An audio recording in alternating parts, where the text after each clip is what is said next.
Hello, this is Dalia again, and I'm on Scary Stories 3, More Tales to Chill Your Bones, and we're on the first story, I guess. It's called When Death Arrives. When death arrives, it usually is the end of the story, but in these stories, it's only the beginning. Now, if this gets long, then I will have to do it in chapters. Chapter 1, or part 2, part 3, whatever. I'm not sure how long it's going to last. But this is called The Appointment.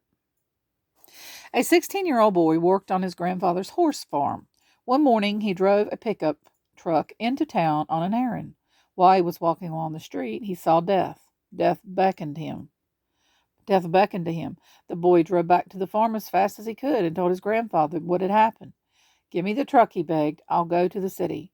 He'll never find me there." His grandfather gave him the truck, and the boy sped away. After he left, his grandfather went into town looking for Death. When he found him, he asked, "Why did you frighten my grandson that way? He is only 16. He is too young to die." "I am sorry about that," said Death. "I did not mean to beckon to him, but I was surprised to see him here.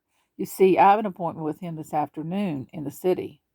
Ooh, yeah.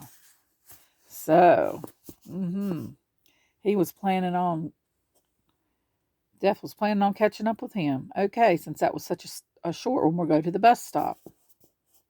The bus stop. Ed Cox was driving home from work in a rainstorm. While he waited for a traffic light to change, he saw a young woman standing alone at a bus stop. She had no umbrella and was soaking wet. "Are you going toward Farmington?" he called. "Yes, I am," she said. "Would you like a ride home?" "I would," she said, and she got in. "My name is Joanna Finney. Thank you for rescuing me." "I'm Ed Cox," he said, "and you're welcome." On the way, they talked and talked. She told him about her family and her job and where she had gone to school, and he told her about himself. By the time they got to her house, the rain had stopped. "I'm glad it rained," Ed said. "Would you like to go out tomorrow after work?" "I'd love to," Joanna said.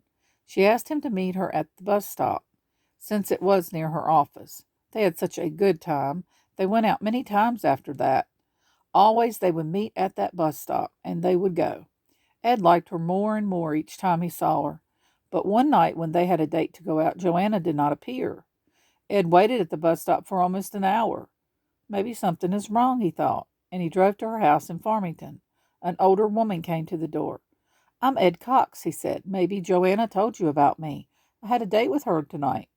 We were supposed to meet at the bus stop near her office, but she didn't show up. Is she all right?" The woman looked at him as if he had said something strange. "I am Joanna's mother," she said slowly. "Joanna isn't here now. But why don't you come in?" Ed pointed to a picture on the mantel. "That looks just like her," he said.